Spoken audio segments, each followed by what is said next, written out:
Hi guys, this is Carrie of ChickAshby Yarns, and this is podcast number 4, I believe. Yeah, podcast number 4. And so today I'm with you from the house, obviously because of social distancing, and I have my trusty co-pilot Bodie right here beside me, but he's sleeping, so I'm not going to wake him up to say hey, and then Kate is restless and in the background. I took him to Home Depot to get a hibiscus because my experience with them is that they're pretty hard to kill, and I needed a spot of color. And while I was looking at them, I looked over and Kate was initiating one of them on the corner. So if you live in Cedar Hill and you go to Home Depot, I recommend that you not buy the plant on the front left. My sincerest apologies. Fortunately, it was outside and it did rain, so hopefully it's not still around. I apologize. Okay, so we are now, I guess, open all hours. If you want to shop the store, just give me a call. The number is on the website. It's kind of put in hidden words so that bots and things don't find my number, but the number is on the website, so you can text me from that number and give me about 10 minutes lead time, and I will come and open up the shop for you. You can shop online. I do have free shipping on all orders, and free delivery in Cedar Hill, and curbside pickup. So if you want to order something and you don't want to wait for it to be shipped, you're more than welcome to do curbside pickup. So I think that is it. The code for free shipping is free ship. Easy enough to remember. Thought about making it COVID or something like that, and I was like, I'll just make it free ship. So, what do I have to share with you today? I will be mixing neon polishes later on. I'm so excited about that. The last time I mixed them, I was able to get them to where they would water marble. Hope to do that again today. And there are 7 colors in the collection, so I'm super excited to be able to mess with those again. You know, it's getting to be summer, and things are going to be blooming out here pretty soon, and we're going to be doing, hopefully, pool parties and things like that. Hopefully COVID won't stick around for too long, and so I'm super excited to be able to do the neons. And so what do I have to share with you? So I got this book in the mail the other day. I know how to sew, but I don't know how to sew very well. So I make like curtains and pillow covers and things like that. But I've always wanted to be a better seamstress, so I got this book. And so far it seems to be pretty fascinating. And so what I'm going to do is I have a form, but it's from my high school days, and obviously I'm not in high school anymore, so I'm going to put on an old t-shirt and then have my husband wrap me in duct tape loosely, and then we're going to make a new form out of it so that way whenever I block my sweaters or whatever, I can block them on essentially my form, you know, without scalding myself. Please do not block steam block sweaters on your own form. Please, please, please. Not a good idea. So I will be doing that. And, you know, back when I was young, you could save money by sewing your own clothes. And now fabric is just so expensive that it really doesn't pay to make your own clothes. You know, if I can get a shirt for $16 versus a yard of fabric that will not make a shirt for $16, it just, I wish it wasn't that way. I wish fabric was cheaper and we could still afford to make our own clothes. Granted, if you make your own clothes, they might stick around longer. I guess there is that. But also, I just want to make my own clothes for the personal gratification of knowing that I can do it and do it well. And it looked nice. So, you know, that's what I've been doing. Then Amy gave me this book that I've been reading. Nonviolent Communication, A Language of Life. And I've been reading that. I'm not very far into it. But so far it's pretty good. I think a lot of it is neurolinguistics, which I already know from my field of work. So I think it's backing up a lot of the things that I already know, but I expect that there will be new things that I don't know. And that is written by Marshall Rosenberg. So I've been reading that as well. And then listening. One of my friends is an author, and I have, her genre is not my favorite genre.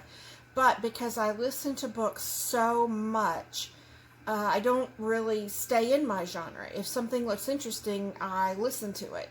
Well, she had her first audiobook come out in November, I think. So I gave it a listen. Y'all, I finished it that same day. Like, I stayed up in the middle of the night and listened to it. It was so good. So her name is Kristen Sikorsky. It's KristinSekorsky. And she is on Amazon and Audible. And so go give her a listen. It was really a fantastic, fantastic book. And she said that I like books that kind of add new characters in ever so often versus everybody all at once, and I have to listen to the first chapter a bunch of times to figure out who the players are and how they interact with each other. I recently listened to a book called All the Light We Cannot See. That was such a confusing book. I spent the entirety of it trying to figure out how they knew each other and what was going on and how the characters were interconnected. And in the end, I still don't really feel like I know much about it outside of there was radios involved and a blind girl whose dad built her a model of the village that they lived in, so that she could feel the textures in the model and learn the model before she went out to the real world, so that when she got in the real world, she could feel the textures of the buildings and know where she was at based on her previous experience with the model, which I thought was freaking phenomenal of him to do that. But outside of that, I couldn't tell you much about the book because my brain was constantly struggling trying to figure out how all these characters knew each other and interacted and all of that stuff. So, I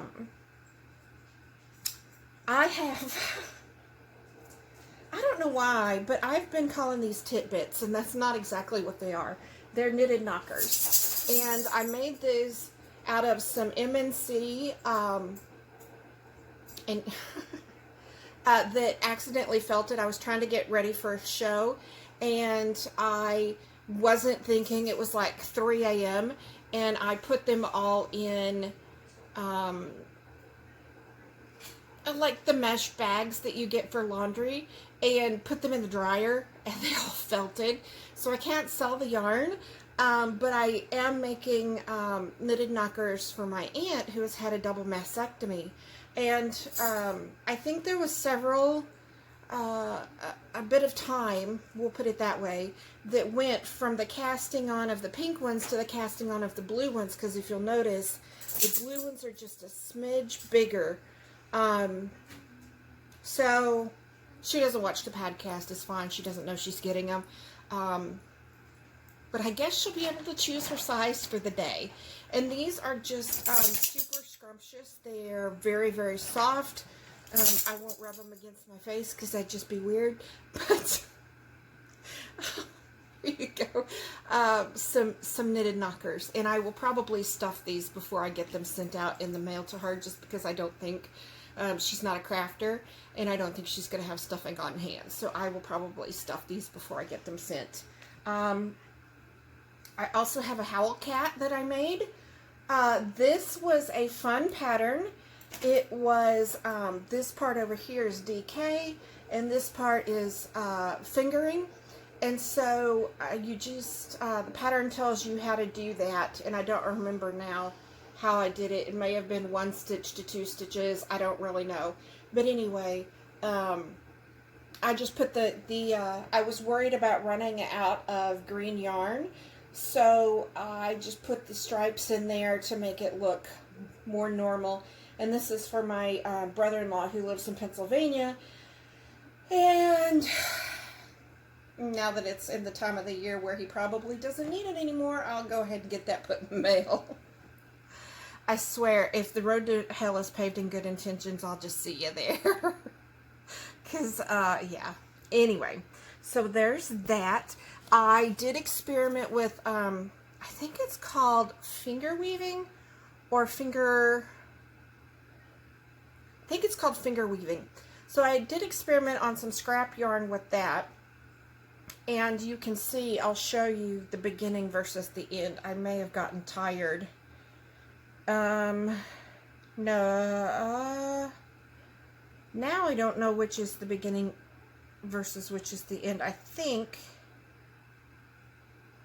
I don't know. Anyway, one is more loose than the other. Let's see if I can get it to show you. That's pretty good. But it's a 4-strand braid. You see that one I'm turning? It's braided on all sides. Or it's not a 4-strand braid. It's a 4-sided braid, rather. I think there was actually 5 strands. I don't know why it's not... I tried to get my camera to do autofocus, and it wouldn't let me. The button just stayed grayed out. It wouldn't let me select it. So I don't know what's going on there. But anyway... so I've been messing with that, and that's been a lot of fun. Apparently this is a trim that they apply to a lot of medieval type outfits as like edgings around collars and cuffs and things like that. Not only that, but it was pretty,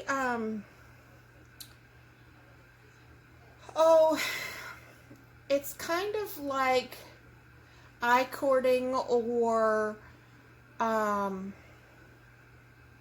using, is it called a Lindstrom? It was pretty mindless and relaxing, so I did enjoy that, and I plan to do some more of it, especially if I can figure out how in my non-corset wearing days, which I've never worn a corset, but this is typically put on like period costumes, and I'm not into cosplay, so once I figure out how to incorporate this into daily life outside of like shoestrings and things like that, I will probably make more of that. It was a lot of fun to do. Something else I've also been experimenting with this week is huck toweling, and it's also called Swedish weaving, and I have not done this since I was like grade school, and so I did find, I ordered a bunch of reclaimed surgical towels that were advertised as huck toweling. They call it huck toweling. I'm not sure why, because it's not. And I did give it a valid effort. But you can see right here, let's see if I can get it to show you. Right here. The, there we go.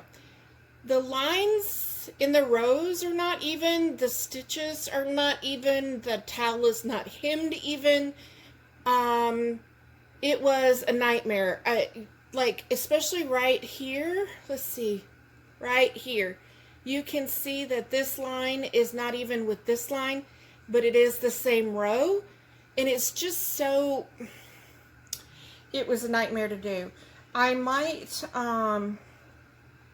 run this through the sewing machine and do some decorative stitching that way and see if that'll work.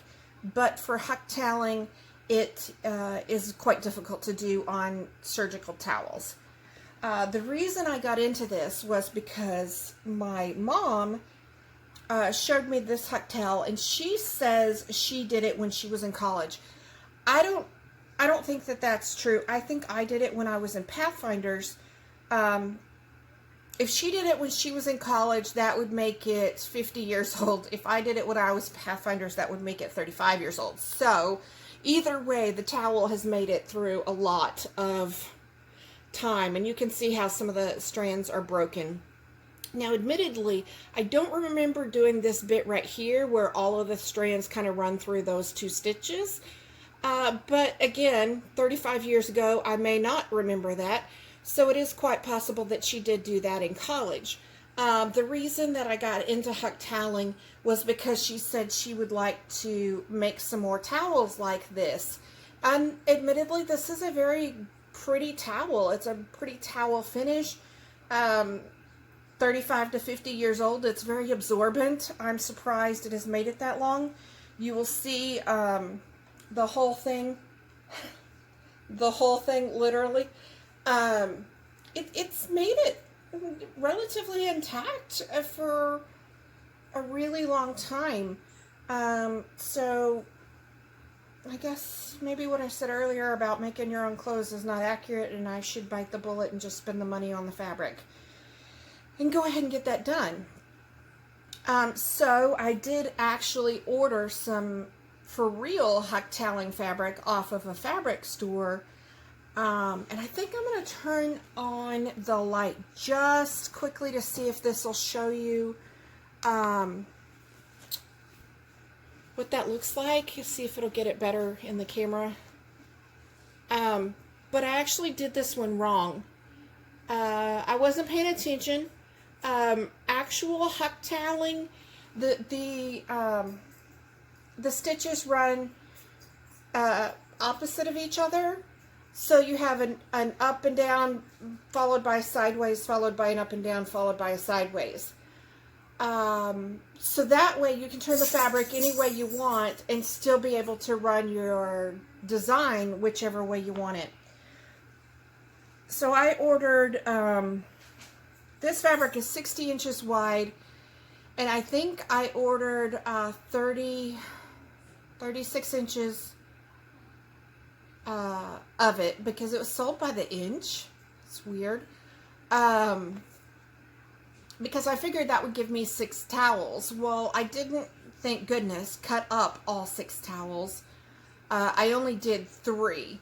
So I'm going to have to divvy up the remaining fabric differently because in this huck fabric, the design only goes one direction, and then it's followed by woven 3 stitches, followed by 2 more upright stitches, followed by 3 more woven stitches, which means that you can't rotate it and still do the design because the threads that you have to run it under are woven in, so you don't have that space. And let me see if I can get it to show you.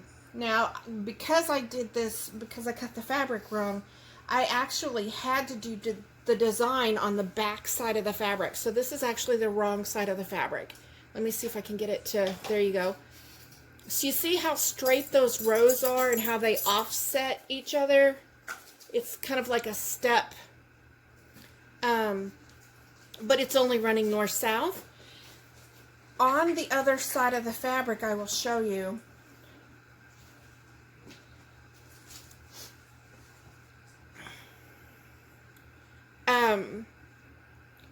That's only running one direction. It's not going both directions. So from the way I'm showing it to you now, it's running this direction. And I don't know if you can see that or not. But anyway, if you were sewing this direction, you wouldn't be able to make a design because that's how the stitches are woven in. So anyway, I had to work the design on the back of the towel. And I still think it's pretty. I still think that works. And I kind of did off-road it because I got busy doing the design and forgot that at one point you add these guys up here. So these guys were done about 3 rows too late. So I just put them on all of the peaks and away we went. I still think it's pretty. It still works. Nobody knows the difference unless I tell you. And that's that. So let me turn off the light again. I don't know. Do y'all like the light? Oh. Y'all like the light or no? Let's see. No, that's way too bright. Okay. Still working on my eyeless. I have a lot more done. I think I have 8 of the 12 decreases that you've got to do. Let's see. So there's the first one, and then you're supposed to do 12 more. So 1, 2, 3, 4, 5, 6, 7, 8. Yeah, 8 of the 12 decreases that you're supposed to do done. This hem here is driving me nuts. I might just steam that to make it stay down. But I think it's going to be a freaking awesome summer weight cardigan. I can't wait to start wearing it. And I do have this faux side seam in it, as I mentioned in the last podcast. It's really just a purl stitch, but it makes it look like a side seam, and that'll keep it from kind of swirling around your body. And what else? We watched a show last night called Undone. Oh my gosh. I kind of didn't want to watch it. I thought it looked stupid. We watched the first episode to see if we would like it. And we did. We watched all 7 episodes last night. And it was so good. And at one point I cried. And I don't know what's going on with the lead character, and I'm not going to spoil it for anybody, but I can't wait for season 2 to come out. So if you have not checked that out, then definitely do so. It was a very, very, very good show. Okay, so back to the tidbits. Does anybody else do this? My working needle is a size 7, and my holding needle is a size 3. And I do that because I don't like ladders. And so, if you're working in the round, there's really no reason for you to have this following or holding needle be the same size. Plus, if I'm trying to prevent ladders, I do typically make those first stitches of the new row pretty tight. And so then you have problems getting it up over that join right there. So I typically do, if I'm working in the round, have the working needle be the size it's supposed to, and the following needle be as small as I feel comfortable with. So that's just does anybody else do that? Let me know. It's something I've just figured out to do. Now, I think that's really all I had to share with you. Bodie's still curled up over here sleeping. Cade's over there sleeping. And then Sammy's in there with Dad sleeping. So I think that's it. Is everybody getting over the coronavirus, doing what you need to do, staying safe, staying away from people, only being with people that you know, in your immediate family?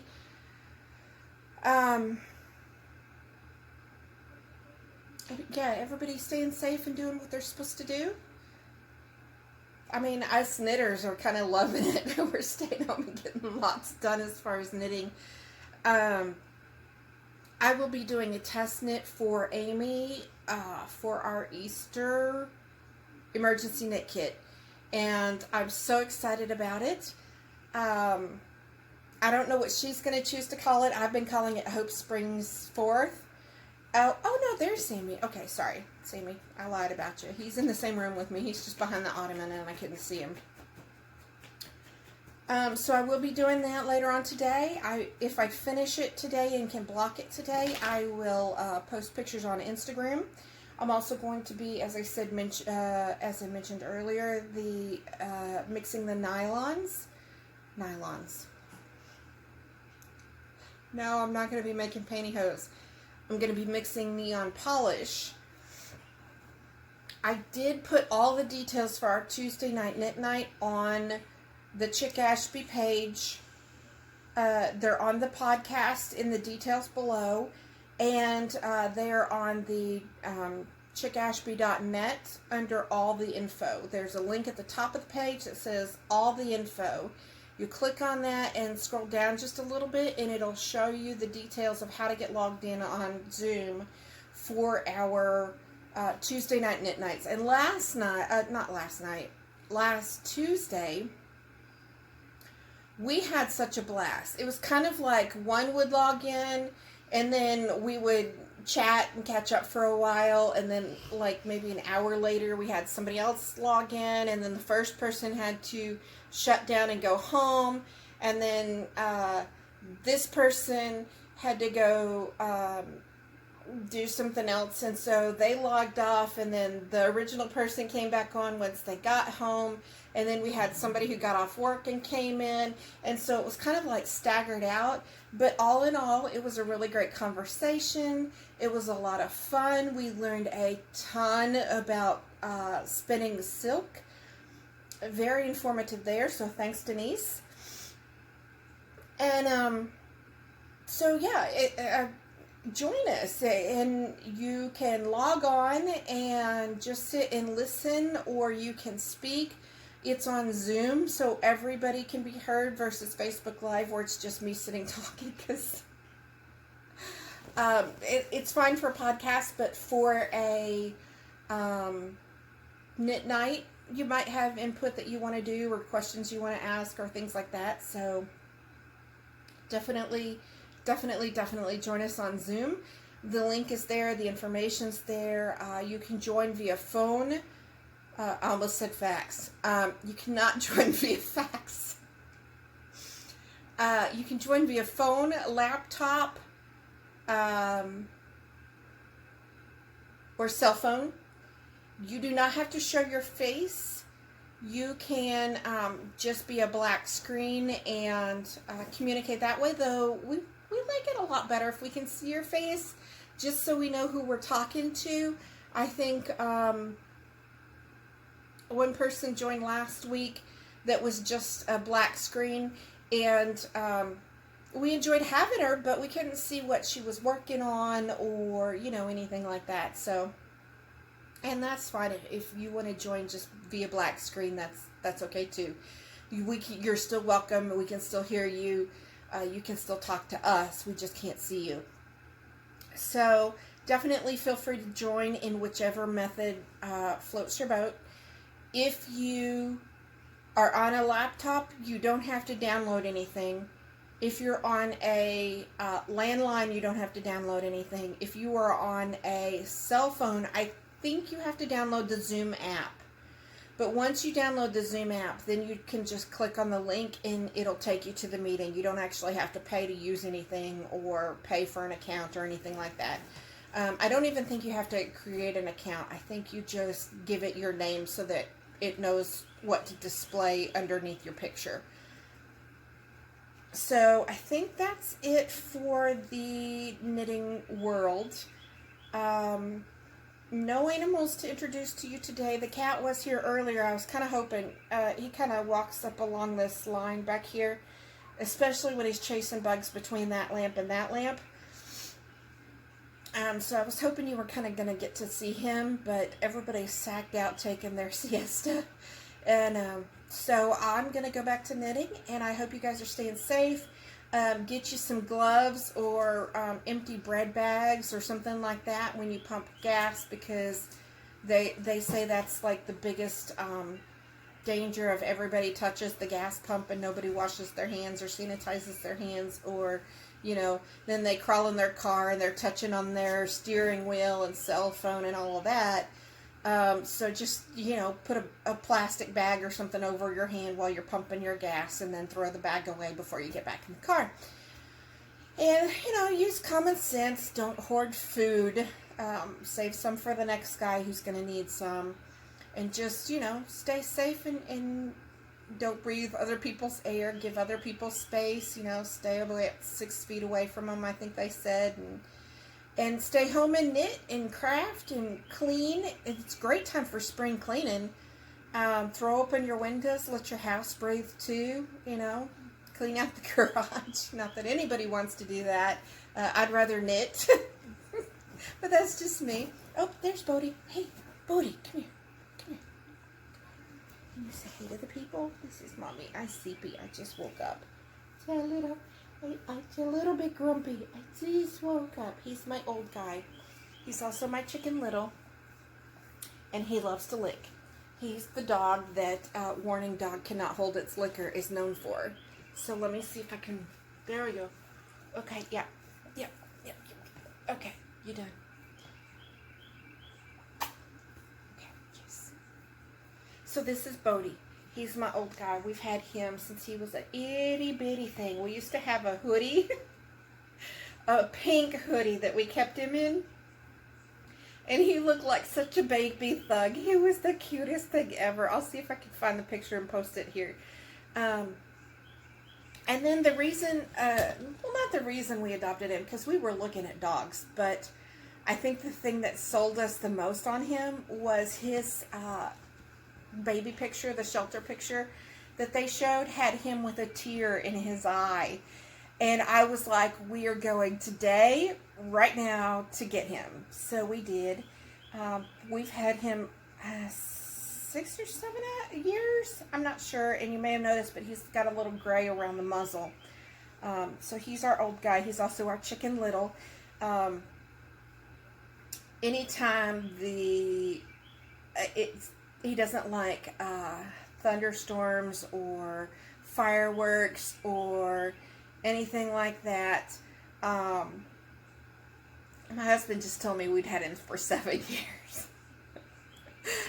He came out and he was like,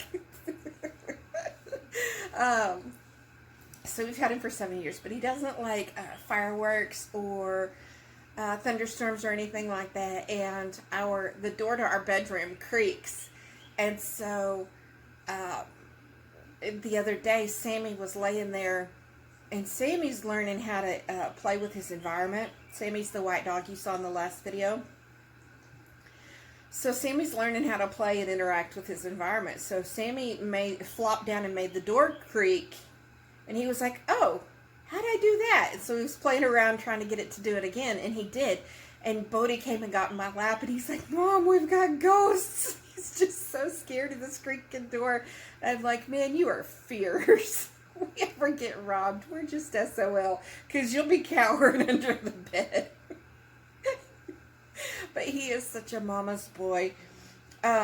Which, it's funny because when we first got him, he was definitely a daddy's boy. And then, I don't remember how he broke it, but he broke his hock.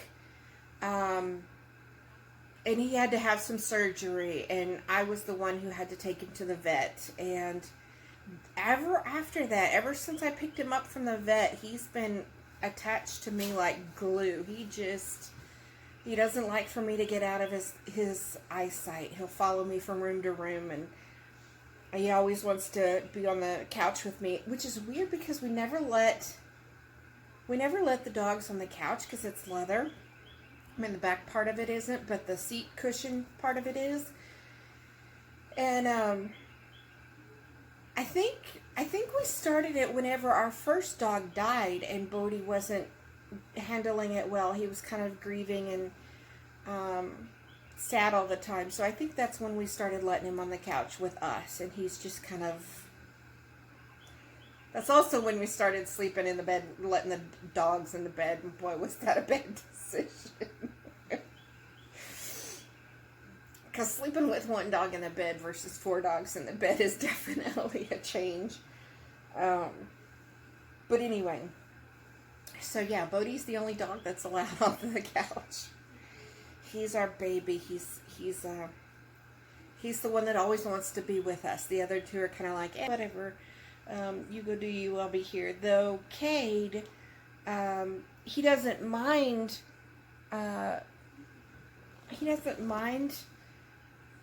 being in the same room with me, but if I get out of his line of sight, he comes and finds me. His original owner died, and that's how we got him from the shelter, was his owner passed away. And he's got a, I need to know that you're there kind of mentality. So like if he's in his crate and I go into the bathroom, he starts barking and I'm like, there's not a magic door. I mean, I'm not going to disappear. There's one way in and one way out, and you're going to see me if I come by. He's just terrified that I'm going to go somewhere and not take him. So, and then Sammy's like, feed me, and we're good for till the next time you feed me. He doesn't like to cuddle or snuggle or anything like that, but he does like to eat paper. Twice yesterday he tried to eat my pattern for eyeless. I'm like, dude, you cannot do that. You've got to ask. And so I think I gave him like a utility bill that had already been paid or something like that. Like, you've got to ask. We'll give you paper, but just you need to make sure that you're eating what you're supposed to eat and not what is, not my pattern. Do not eat my pattern. So I think that's it. I think I've run out of words. You guys stay safe. Have a great week. Knit or craft or love on your loved ones. Take care of you and be good. And I will talk to you next week, if not in a couple of days, for Knit Night Live. Have a great one.